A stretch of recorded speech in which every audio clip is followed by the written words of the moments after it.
Welcome to the Sencast. My name is Dale Pickles. I'm the host of the Sencast and I'm also the managing director of B Squared.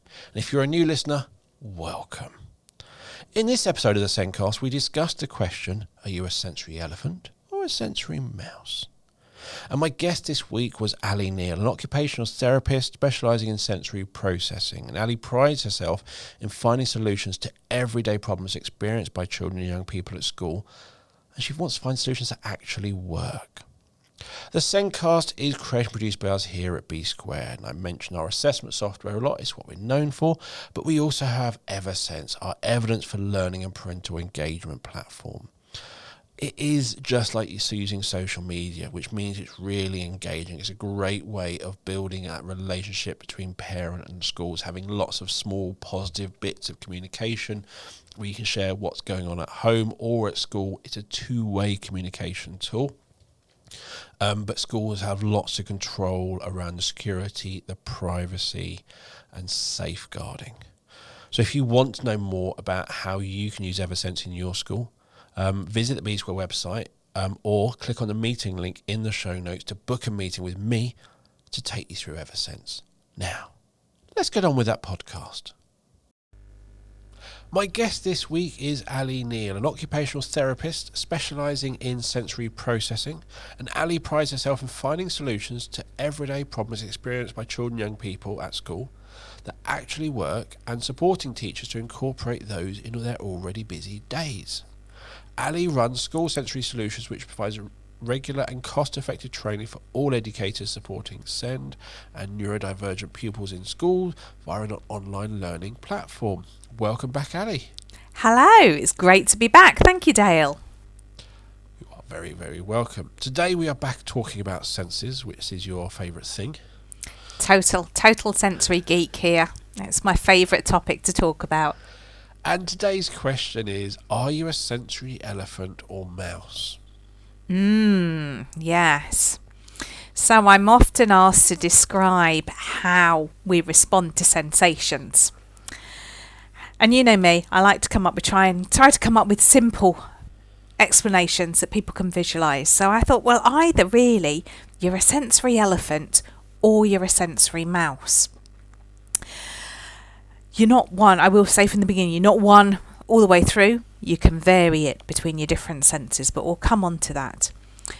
But essentially, your elephants are the people that need an elephant-sized amount of sensation to notice it. If it's a normal-sized bit of sensation, they just don't notice it. It might not be there. They don't register it.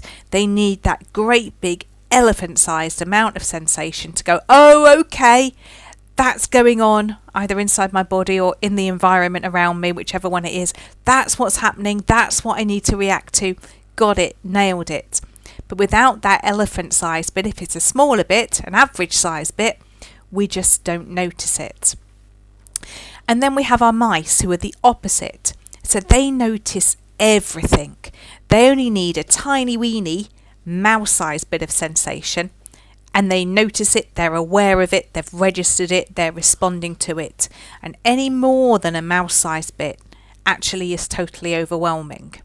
So I think it's quite a nice framework to start thinking about where do people sit and do we need to give them more because they're elephants or do we need to give them less because they're mice?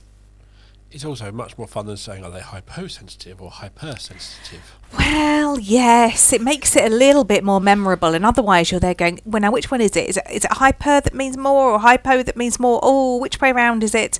Let's just go simple. Let's just go elephants and mice because we know what we're talking about there. And then to complicate it, our elephants and mice behave in one of two different ways. They either behave passively about the process or they behave more actively about the process. So we get four subdivisions then. One way of looking at it. From an OT perspective, there are different ways of looking at this, but I quite like this one for ease of explanations. So let's go back to our elephants.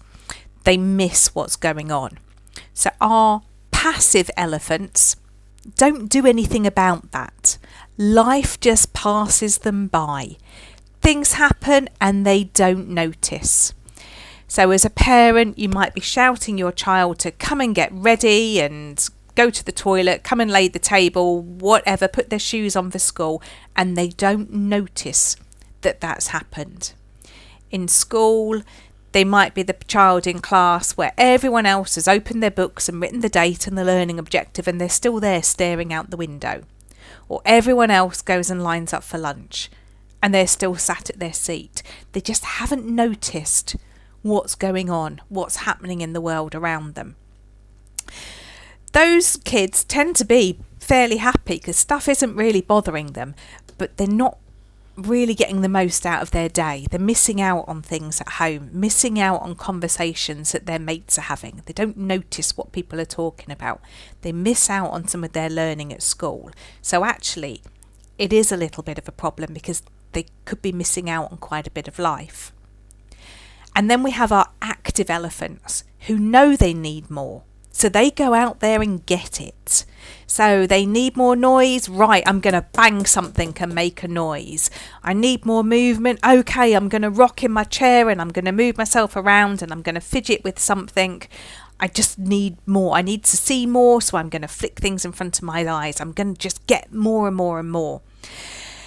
They might be constantly wanting your attention, mum, dad, miss, sir, do this, look at this, watch this, do this. They're just constantly on at something to get more and more sensory information all the time. They can be the ones, particularly in schools, that are a little bit more tricky because they can be quite disruptive for everybody else just because they're trying to meet their own sensory needs. So we have those very different elephants, the ones that let life just float by and don't notice, and the ones that are going, yeah, I want more, I'm going to actually go out there and get more. So we need to remember with our elephants that are out there trying to get more, they're actually trying to treat themselves. They're not being naughty, they're not meaning to be disruptive, they're actually just trying to help themselves. So actually we should commend them a little bit and help them that process, help them get what they need in a way that, especially in schools, is maybe a little bit more disruptive, because kids that are constantly up and down and banging things and making noises do tend to be a little bit disruptive to the rest of the class, unfortunately. So we can help them in a more proactive way there. It's interesting because I think I've discussed this before on the podcast, where there's children where there may be something going on and then they start, and I'd always assumed that they didn't like what was going on, perhaps it was too much, and they were doing that to get control over what's happening, maybe a certainty. Actually, there's not enough input, I need more, and then I can recognise it, and when I have that, I'm calmer. There could be that, but obviously, being sensory processing, it's not quite that simple. It never is it? That's why it fascinates me so much, why I'm such a sensory geek, because it's never ever simple, and it's so interesting to try and figure out what's going on. Because then if we take our mice, again, they behave passively or actively. So our passive mice know that they don't want too much sensation, know that they don't like it, it's too overwhelming, but they don't really do anything about it. So what happens is that they just get really anxious, they get really upset, they go into that fight or flight response because they're just not happy with it, but not doing anything about it. And then our more active mice become the controlling ones. I'm going to change my environment. There's too much noise going on here. There's too much movement. There's too much of this, that and the other. I don't need it. I'm going to do something about it. So they might actively try and avoid things. They might be really controlling. They might do more self-soothe behaviours because we're trying to do something about that. And some of that might then seem like we're the active elephant, because lots of our self-soothe behaviours look like we're seeking things out, because actually that balances things out for us. So what we're looking for all the time is, if you can imagine a seesaw and we've got our mice on one end and our elephant on the other, we're constantly trying to find that balance of what's the right amount of sensation. And maybe if I've got too much of one thing but I have some of something else, that will balance me. And if there's too much of one thing and I take some of that away, that will balance me. And if I need more of this and I get some more of it, that will balance me. It could all be really different. So it's working out somebody's own sensory seesaw. There you go, I've invented a new word now. Getting that sensory seesaw right so we get the balance. It's not, again, another level of complexity is on the previous podcast we talked about going to the cinema. Yes. And you're there in a dark environment with a big bright screen and lots of noise coming at you, and you're perfectly happy with that. But somebody making a small rustling noise from behind you, which shouldn't be there, you don't like that. No. So you can be an elephant or a mouse in each of your senses. And some senses, you can be both. Just to make life super complicated. So you might, if you're listening to this, you might think, oh yeah, that sounds like the child that I work with or my child. They fit that. But then you might be going, oh, but they're a bit of this and they're a bit of that and they're a bit of the other. And it all depends. That's also right. Because it's not straightforward. So you could be, say, a mouse for your hearing and not like all those rustly noises. You might like the cinema because actually it blocks out a lot of those noises. If you don't like the noise of people breathing, go to the cinema and it's so loud you can't hear that. Maybe that works for you. So, yeah, it's all about finding that balance. And it's interesting, it's that in that same situation, you expect a noise you're happy with. And I find that certain noises, children screaming, you're there. If I'm at an airport and I've got a 2-hour wait, that child screaming, extremely annoying. Yeah. Also, I'm probably expecting them to scream all the way through the flight as well. So you're anticipating. And I always know it's generally not the child's fault. I'll start there. But if I'm, like recently we went to Littlehampton, and wherever the cafe was, there's a soft play area next to it. Children screaming there is perfectly fine. I'm in that environment, I've seen it, children are going to scream, I'm expecting it. Therefore it doesn't bother me. Yeah. So there's so many bits to throw in. There are. Take driving, for example. You're driving down your familiar route, you're going to work, you're going to school, wherever you're going, you've got the radio on, you can chat to the other people in the car, all that noise is great. Get to a tricky parking space. What's the first thing you do? Turn that volume down. Turn the volume down, yeah. And this is where sensory processing sort of fits into window of tolerance things and polyvagal theory as well. They all fit quite nicely together because as our stress levels change, so our capacity for sensation changes. So the radio's fine while we're having a good day. Get to a tricky parking space. The noise level hasn't changed, but our tolerance for it has changed. We need to turn it down. So you get that as well, just thrown into the mix. Can you see why I love this subject so much? I can talk about it all day. We've all been the child in the back of the car mucking around, or somewhere with your siblings. You've been mucking around for like an hour. It hasn't changed. And then your parent shouts at you. Yep. Why? Because they've suddenly realised they're not sure where they're going and they need to concentrate. Yeah, their tolerance has changed. Yes, and it's that sort of thing. It is such a dynamic situation.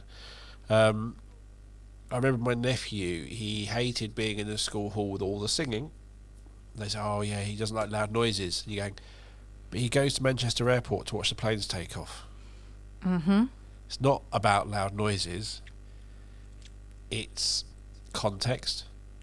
Yeah. It's frequency. It's what you're expecting, what you've signed up for.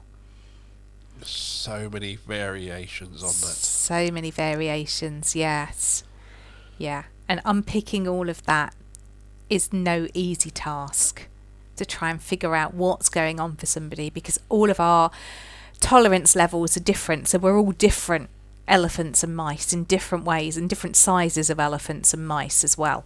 So we're all different. So you can't judge that somebody else might not like a noise because you don't like it.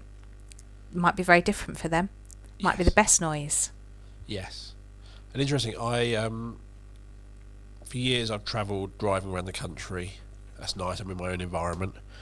And then coming up to about 8 years ago, started working with schools in Scotland. It's much quicker to fly to Scotland than drive. Yes.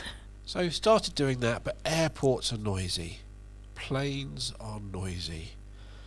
And also, I'm 6'3", so planes aren't comfortable either. And I bought myself one of those pair of Bose noise cancelling headphones. Mm-hmm. Probably the best purchase I've ever made. Okay.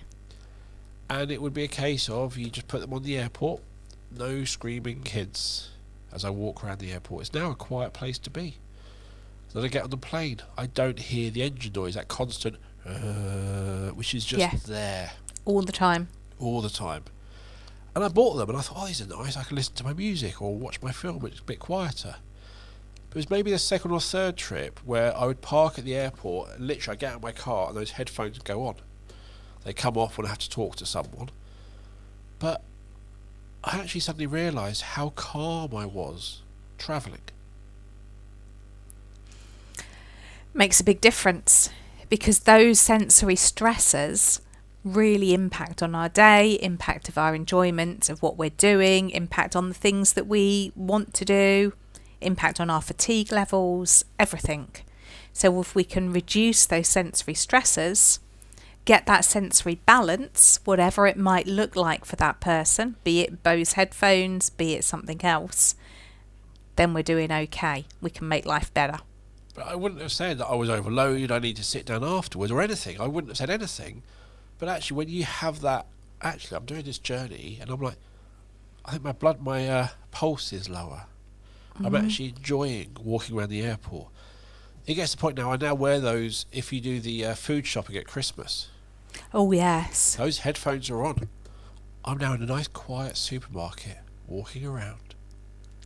And it's nice.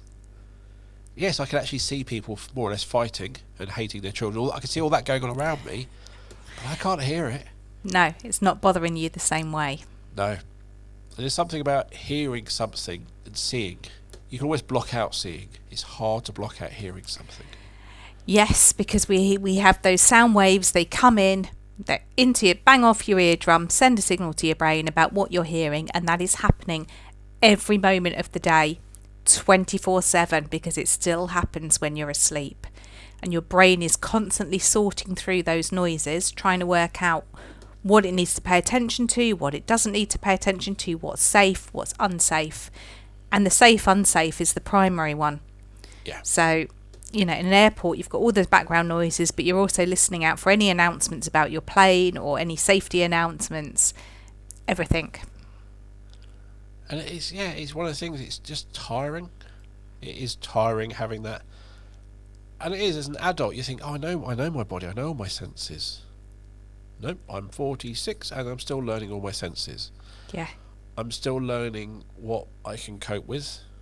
And part of it is my neurodiversity throws curveballs in as well. But I've been doing the TES show for probably about 20 years. Mm-hmm. Going up there, standing on a stand, be there for 2 days, do the setup day the day before, be up there. I've done it for years, perfectly fine. Last year, didn't exhibit for the first time. Went up there as a visitor. Uh-huh. Left home, drove to the station, got the train up there, went on the underground, walked around the show for a couple of hours, went home. On the way home, I had a migraine. And I'm going, ooh. Interesting. So I went, okay. I did my drink counting. So I was like, okay, how much have I had to drink? Well, I had that, I had a cup of tea, I took a litre of liquid with me, I've drunk all of that, and I had a drink with lunch. Okay, I had a good lunch, yeah, so... Yeah, you've done what you should. So, it's not dehydration, it's not like low blood sugar or anything. I've not been stressed because I'm not working. What is it? And I think it was kind of the stress of the travelling. Mm-hmm. Sensory input, because what I've learned that actually what you see you only see, and if you're in a familiar environment you only see about 10% of what you see. Yes. It's why your partner can never find something and you walk straight up and it's there, or you look, you walk away, you come back and it's there, really obvious. It's because your mind filled in what's normally there where it isn't normally there, so that's what you saw. So when you're on public transport and you're travelling, you pay more attention. When you're in so all this stuff, and I wasn't just on a stand, I was walking around, and it was like I basically had sensory overload. Yeah. But I couldn't feel it at the time. It just wore me out. Yes, and you might find it the other way around as well, that if you're worn out, you get overloaded more quickly because your window of tolerance is smaller. I had overload. I went to New York a few years ago. Long awaited trip. It was supposed to be a 50th birthday trip, but we had lovely COVID and we couldn't go anywhere for a couple of years. So I really, really wanted this trip because I've been waiting for a long time for it. Went to Times Square, first day we were there, and oh my word, it's the most I've ever felt sensory overload. It was like, whoa, okay, this is what some of the kids I'm working with are feeling in their day-to-day lives. I try and recognise that so that I can take on that feeling as well. Massively overloaded. It was awful. The noise, the smells, the movement, people bumping into you, the flashing light, everything. And I thought, this is a bit gutting because I've really waited for this trip for New York for a couple of years. I blew and hate it. What am I going to do? I've got 3 days. Hate it. Anyway, the next day, went back through Times Square. It was fine. No overload at all. So either it was unexpected because it didn't feel the way that I felt that it would, because it wasn't like Trafalgar Square or Piccadilly Circus that I'm used to. It was actually very different. Yep. But also I think I was tired because we'd arrived that day and I was trying to stay up really late to sort my time clock out so that I get up at the right time in the morning. And I think that tiredness as well shrank my window of tolerance and meant that something that probably would be overloading but on the cusp of being okay had tipped over into that, no, I'm not okay with this at all. But it's also, I think that first day of holiday is often a migraine for me. Yes. Because you're travelling, and especially as the parent, you're driving to the airport, you're finding the parking space, you're getting on the bus, where do we park? Getting to which gate, which do this, checking all this, you are literally paying attention to so much. Everything. Yeah. And you're seeing, you're looking, you're finding out, you're literally making decisions and judgments all the way through. Then you get to the airport on the end, you have to go through security. Then you're trying to find where's our bus to get us to the hotel. All that stuff goes on. It does. And sensory overload is cumulative. So it can be lots of little things that all build up and boomph. That's it. We hit overload. The straw that breaks the camel's back is kind of the analogy that I use. You keep adding a straw and adding a straw and adding a straw, and you'll come to add the final straw. That will be the one that breaks the camel's back, tips you over into overload. But it often won't be that one thing that was the problem. It will be all the things that you added to beforehand. They've all added up. And again, this comes back to getting your sensory balance, because if you can do more of the things that feel good, if you can get your elephant feel good sensations, that takes some of those straws away. So then you've got more capacity to add more stressors in and you'll still be okay. And then you might need to do some more things that regulate you and take those straws away. And that's how your day needs to work. So your Bose headphones probably really work for you because they take some of that stressors away and you end up less overloaded. Because you've just taken that little bit away. Just taking a tiny bit away can make a massive difference. Definitely. They really do work, and I use them a lot, and I've recommended them to a lot of people. And there are lots of people who've never tried them, then they put them on, they're like, this is so different. And one of the things I find that I like as I mentioned, I like my quietness in my ears, but I don't like... if I travel, I don't like sitting in my hotel room and working. I can't work. There's not enough visual stuff going on. So I think my ears, I'm a mouse. My eyes, I'm an elephant. So when I sit in my hotel room, there's nothing going on. Hate it, can't work. I will literally find something else to do.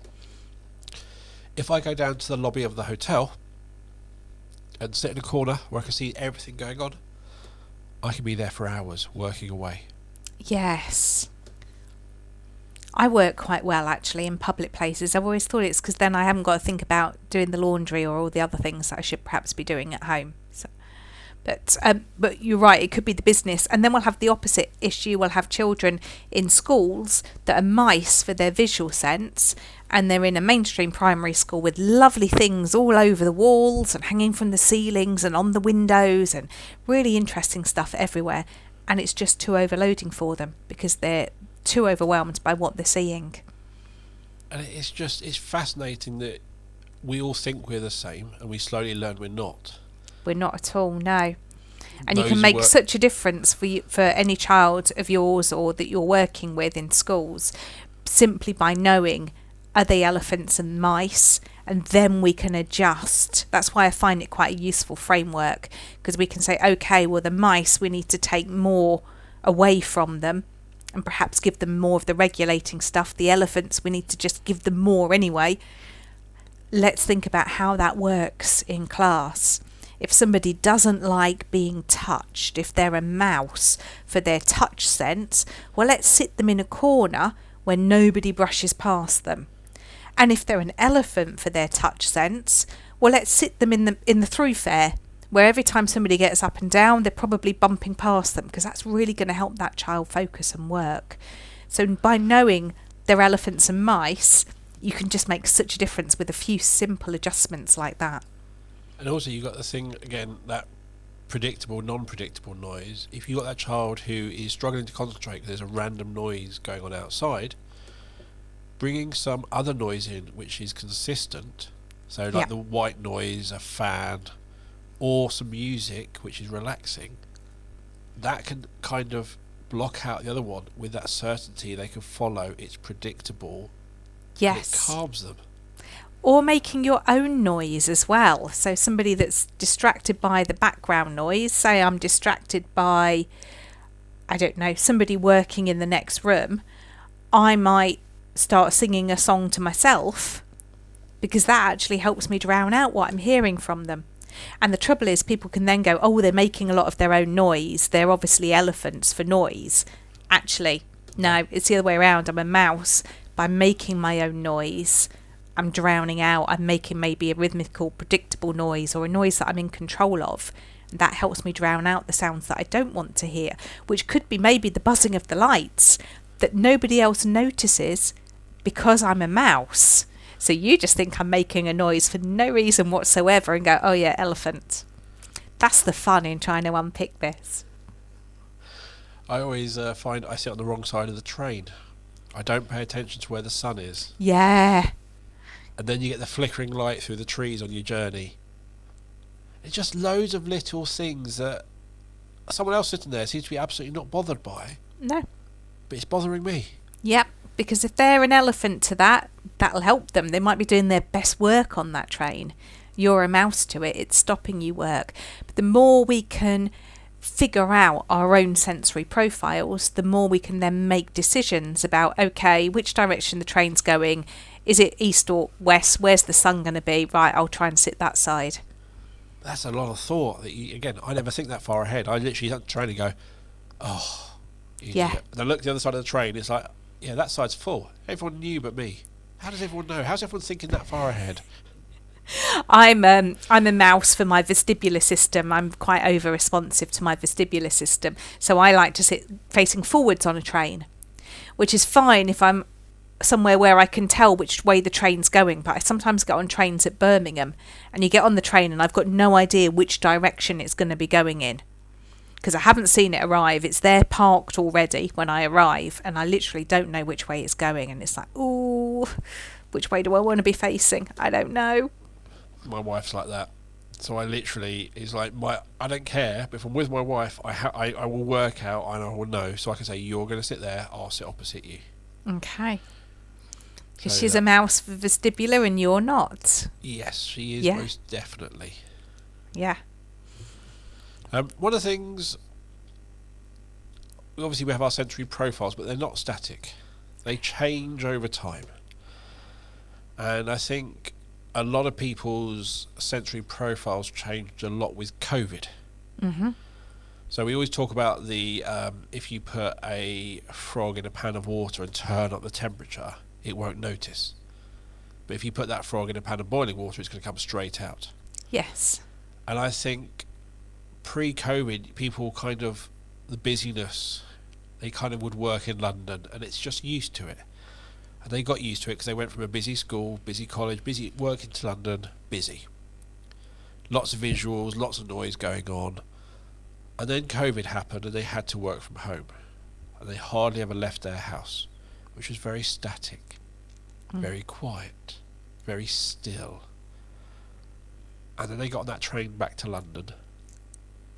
Huge shock. Yeah. Absolutely. And that's why I would tell you, try not to wear your Bose headphones all of the time, because if you do, the day you take them off, that the world in its normal situation, scrap the airports, but the normal part of your world will sound really, really loud. Yeah. And you will increase your sensitivity. So try and keep those headphones off unless you really need them, and then put them on then.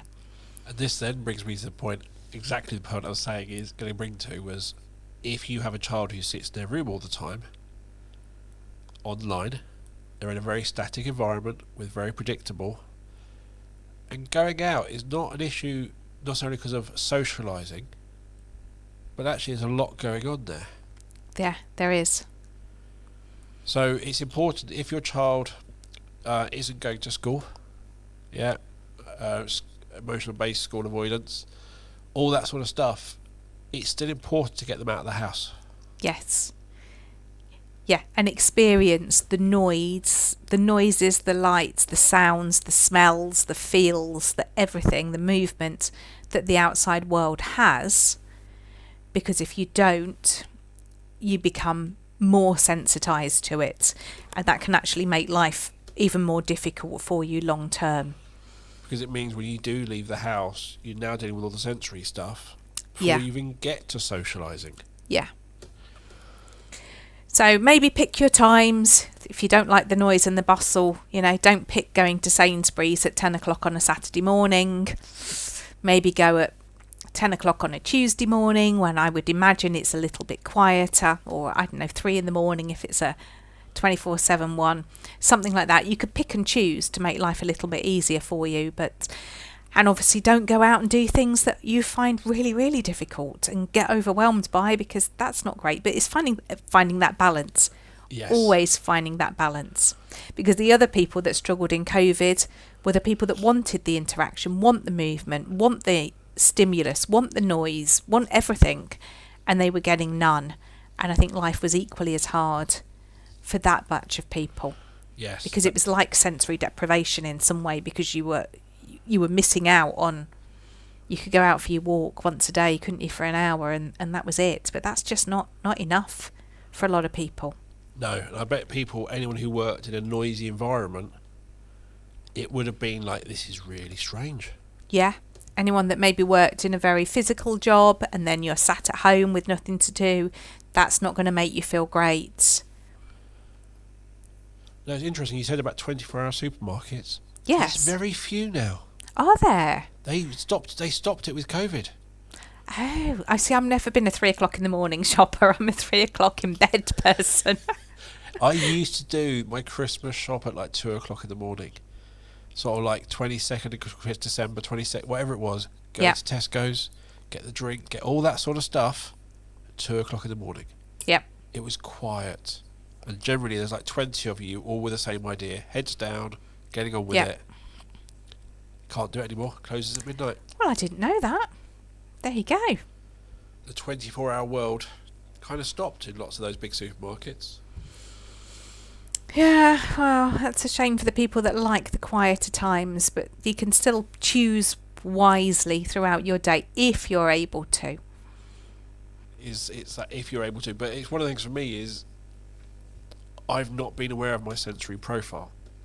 And I'm an adult, and you're going, I'm an adult, I should know these things about myself. No, because we don't. We don't think about these things. I only think about these things about myself because it's my world, it's my work, it's the thing that I'm really passionate about. So I look for examples all the time. And then when I'm talking to people like you, or I'm delivering training, or working with a child, I can come up with examples from my life to almost try and validate that actually people do feel these things to different levels, yes, but to try and form a bond with somebody, give examples that people understand, like the car and the radio. It doesn't mean you've got sensory processing difficulties, but nearly all of us will turn that radio down when we're having to park the car. People can understand and identify with that, about how our tolerance for noise changes depending on whether we are reading our favourite book or we're sitting a maths test, say. Because very often I'm trying to find examples for teachers so that we actually really understand. We're not just being taught something, but we understand how that really might feel for somebody. It's the senses. You said sensory is everything. Before we started recording, you just said everything comes back to Everything. senses. Yeah. And yes. I've reflected on the senses a lot as I've kind of had my migraines, and I've gone through my usual list, because it's one of them, and I've just gone sensory overload. Going on holiday and arrive at the hotel. Partly my body goes, oh, now you have arrived and you can relax. Now I'm going to give you the headache. Yeah. Now you get it. Now you got to lie here for 3 hours, and everyone's going to look at you going, we can't go out because he's having a migraine. So I've learned things like that when it's negative, but I don't always twig that a lot of my maybe positive experience have been sensory as well. Because we just don't think about it. The last podcast I did for you, where we were talking about the sensory properties of eating a sweet, we don't break it down. We just eat a sweet. We don't think about all the sensory components. So you might instinctively, I don't know, I might be just having a little twirl on my chair here because it helps me stay alert, because I'm trying to think about what I'm talking about, so I need to stay super alert. I might need to get up and have a bit of a walk around the house when we finish the podcast because I need a movement break. I might go and get a cup of tea because I need a little bit of caffeine. All those things that we do. I'm fiddling with a pencil quite a bit while I'm here because it helps my level of alertness to be moving slightly while I'm talking. It helps me concentrate. But you don't think of that as a sensory need. But it is. You said you're like a vestibular mouse, aren't you? Yes, yeah, I get overloaded to vestibular very easily. That's changed through my lifespan. When I was 15, I liked nothing more than a good roller coaster. That was always all right. But as I've got older, I've become I was quite sensitive still as a child, actually, but I was okay on a roller coaster. But I've become more and more sensitive to vestibular input. And I now I know that. I now can think about what makes that feel okay, and what can I then do about it to try and balance it out, which means that I avoid movement stuff as much as I possibly can if I can. But I was saying to you, I went on a boat trip last week and I get travel sick, which is a sign of being a vestibular mouse, that you're overloaded by the movement very quickly. And I got on this boat and I was really nervous. It was only a little boat, quite sort of an old-fashioned, not a speedboat type thing, but one with an engine underneath it. And the captain started the engine up, and there was this massive vibration all the way through the boat that you could feel from that engine firing up. And I knew then that I would probably be okay on the boat, because although I'm a mouse for vestibular, I'm an elephant for proprioception, and that balanced it out. It gave me my sensory balance. So by having the vibration on the boat, and I made sure I face forwards and I made sure I watched the horizon, so I've got some visual input to help me out there, but mostly that proprioceptive vibration that shook my whole body helped. It balanced it out. It made it work for me. But I wouldn't have known that unless I was a sensory geek. Pulling that one together. But I find I'm a kind of an elephant with my body. So sitting here, I know what my hands are doing. I've got a cold right now. I can feel my nose and everything being blocked up. I can't really feel my legs. I don't pay attention to them. And when I get on a plane and I have no leg room, it's all like, I'm going to sit here for an hour and 45 minutes. It's going to be uncomfortable, but I can kind of ignore it. I'm not getting that elephant level of input, which I find really interesting. And my wife's, I think, quite a lot like you, hates boats, needs to see the horizon, gets travel sick on every mode of transport. Yep. But therefore chooses flying because it's over the quickest. But what's interesting is as our children have grown up, she's got better at flying. Okay. There's also that stress of, if something happens to me, who's going to look after the kids? Yes. Yes. And flying, you can concentrate more on yourself and worry less about the children. Interestingly, having talked about all our senses and that you can be elephants or mice, did you know there's one sense where you're only ever an elephant? Oh. Is it smell? No, it's proprioception. We only ever want more of that. Nobody really is ever a mouse. Nobody ever really is over responsive to proprioception. I'm sure in the world there'll be somebody out there that is, but you can pretty much take it in your general population that nobody is really over responsive to proprioception. So we are all elephants, and magically our proprioception sense has a bit of a controlling effect on the rest of our senses. So if we are feeling a bit mousy on the others, or we're feeling a bit elephanty on the others even, proprioception always makes us feel better. It's always that other side of the balance. Always stick your elephant proprioception on the other side, and it will work a huge amount of the time. Not all the time, because it wouldn't be fun if it was that straightforward, but a huge amount of the time, just getting that movement, that proprioceptive input that we get when we work our muscles and our joints, particularly against some sort of resistance, when we're pushing and pulling and dragging and lifting and moving our bodies, that will balance out most other things. And is proprioception one of the main triggers for like an adrenaline rush? I'd say that's probably more vestibular. Okay. That's the thing I was thinking is those things you do, like as you said, you like don't travel, you used to love roller coasters, and there are those elephants who need a roller coaster. Yes, absolutely. And with the vestibular system, again, we get really complicated here, but there's two components to the vestibular system. There's a bit that kind of does moving in a straight line and a bit that does spinning. And for me, I can tolerate much more of the moving in a straight line, very little spinning. So if it's a roller coaster where I'm going up and down and even upside down, but it's all in a straight line, that's okay. But those spinning teacups that the little kids go on, I'm not going on those. There's no way I'm going on those.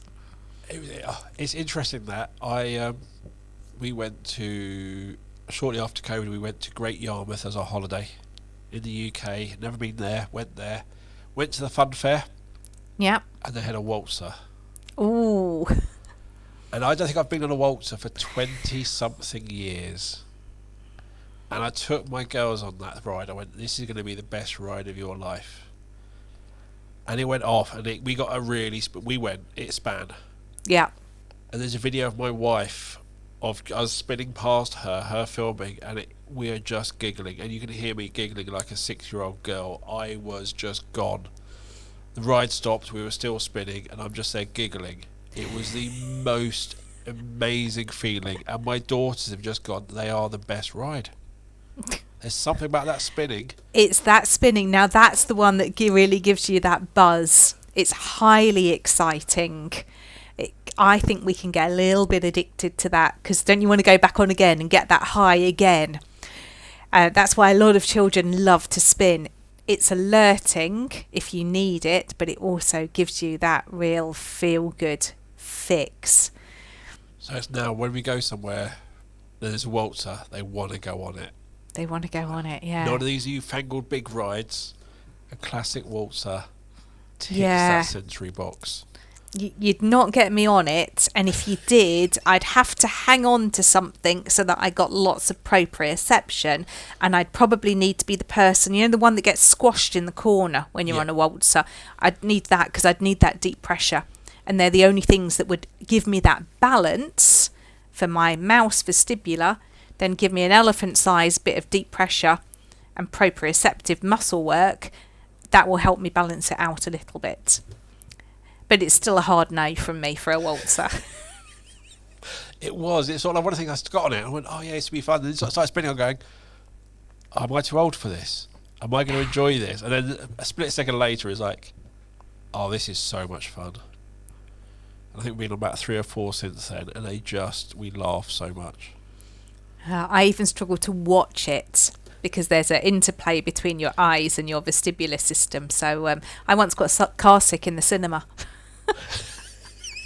Because of what I was watching and how it was moving, and the two set me off because my vestibular system is that oversensitive.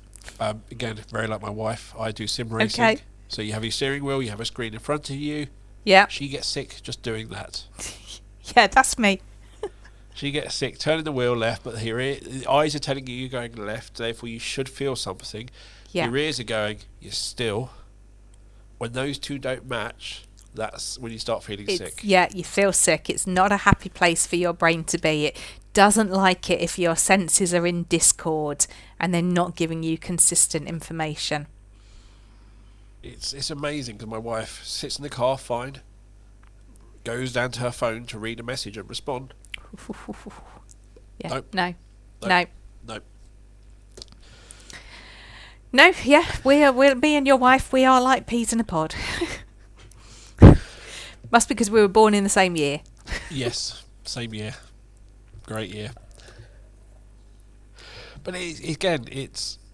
there's all those things you learn about you, you learn about yourself, but then it's that understanding it will change. And I grew up in Croydon. Sorry, everyone. I loved it at the time. I wouldn't know. Different now. It was great nightlife, and I would go up to London a lot, and I liked the busyness. Mm-hmm. I like being around there. In fact, I could go up to London at 3 o'clock in the morning, and there's still traffic. Yeah. It was like a nice feeling that the world is still going around me. I loved it. We live in a lovely, leafy part of Berkshire. It's very quiet. My kids don't go up to London because it's too busy. Yeah. And it's what you get used to. Yes. Yeah, and what meets your individual sensory needs.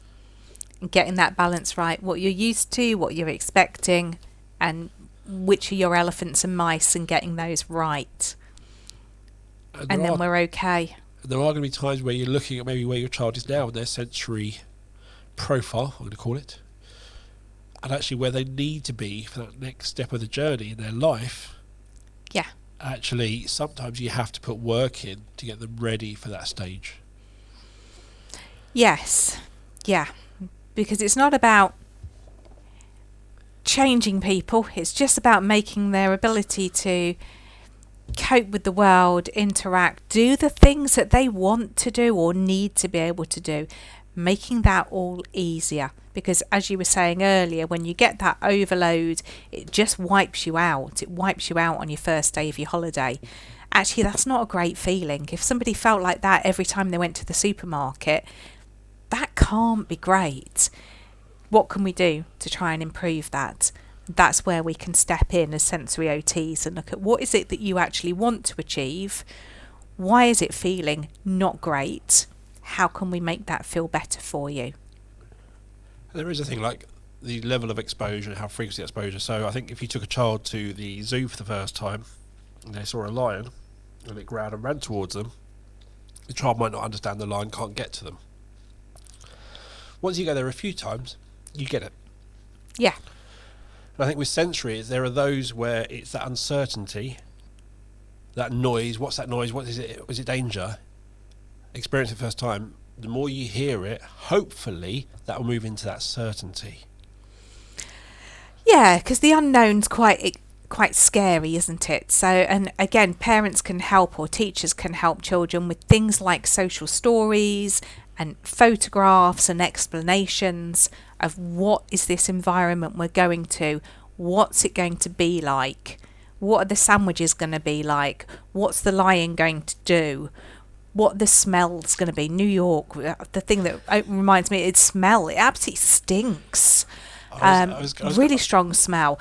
Knowing that might have helped, because that was the thing that I didn't know, because when I've seen videos of Times Square, obviously that doesn't tell me that actually it stinks. I've been to New York a few years, but I did it in 2019. And I don't remember the smell, but I would say I was an elephant sensory there. I was taking it all in. I wanted to hear the sirens of the police cars. I wanted all that noise. I wanted to feel like I was in a film. I wanted to see Spider-Man swinging down the road. Yeah. That's what I wanted. I want to see a school bus. I want to see a policeman on a bike. I want to see the fire engine. I want to see everything that is American that I've seen. All those. I want to experience it. And yeah, Times Square is insane. It's much smaller than people realise. Yeah. And yeah, it's intense. Yeah. And once I got my head round it, I was okay. But I don't have specific sensory processing difficulties. I have a unique sensory profile, as we all do. I have sensory elephants and mice still, but they're generally manageable for me. Times Square went beyond manageable briefly. Then it was okay again. Got a lid back on it again. And interesting you said there, sensory processing difficulties. Most of us are normal, I'm air quoting there, normal. But we're all mice and elephants in completely different ways. Yes. So it's not a case of there are those with sensory processing difficulties we're doing this for. This is for every single child. Yes, and the more we even understand ourselves as adults, it helps us apply us to the children that we have or that we're working with. But yeah, we are all elephants and mice, and I think I use the word difficulties there because it's when your senses make doing something that you want to do difficult for you, or something that you need to do difficult for you. I sometimes use the word differences, sometimes sensitivities. I tend to change up the language that I use depending on the person that I'm talking to and what they prefer and what the situation is. So I'm fluid with my language. But yeah, sometimes it can make the things difficult. And if it's something that you want to do that's difficult, then that's something that we need to look at trying to help with.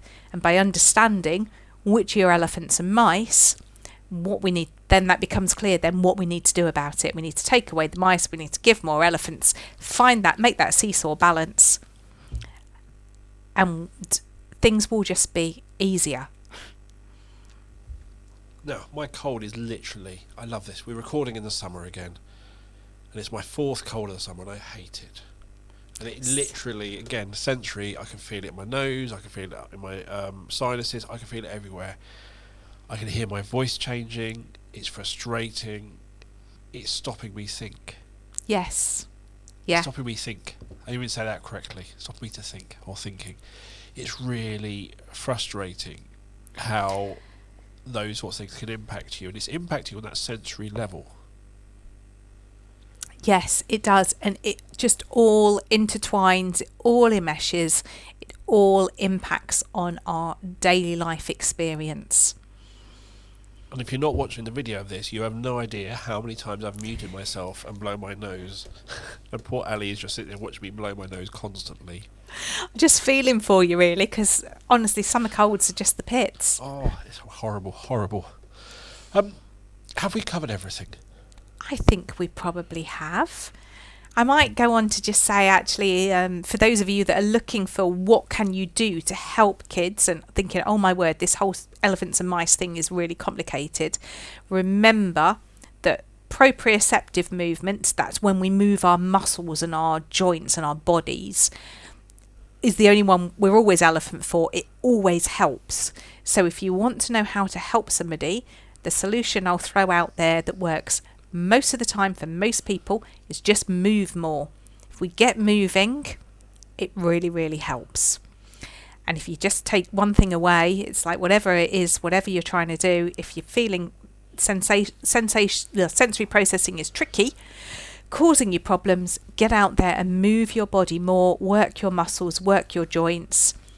If you're in schools, things like sensory circuits can be really helpful. Sensory movement breaks. Just get up and move because it will help. Is that why people storm out of a room at the end of an argument? Because it's a movement helps them. Yeah. Why they punch the wall. Why they clench their jaws, clench their fists, stamp your feet. All of that. It's movement. We're using those muscles. It really helps sort us out. Helps us regulate. Whether it's emotional, sensory, it helps regulate. It helps regulate, and it's proprioceptive sense, and it helps a lot of things a lot of the time. Never everything, because if it was that easy, it would just be like a one-size prescription fits all, wouldn't it? But it will help a lot of the time. So just get out there and get moving. Now, talking of regulation, you have a new course that's out. I do, yes, I do. I have a new course called the Bread Approach for Regulation, and it's my 5-step process for regulating.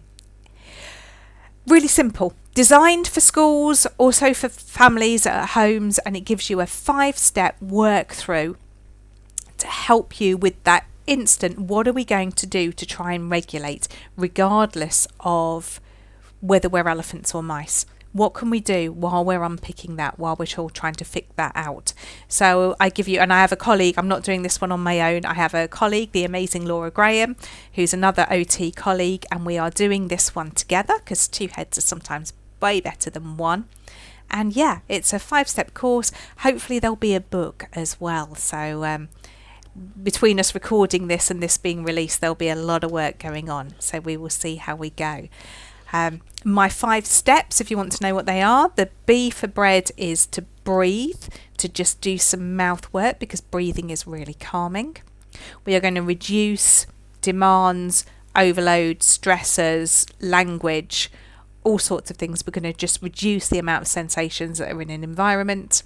We're going to look at the environment, is the E part.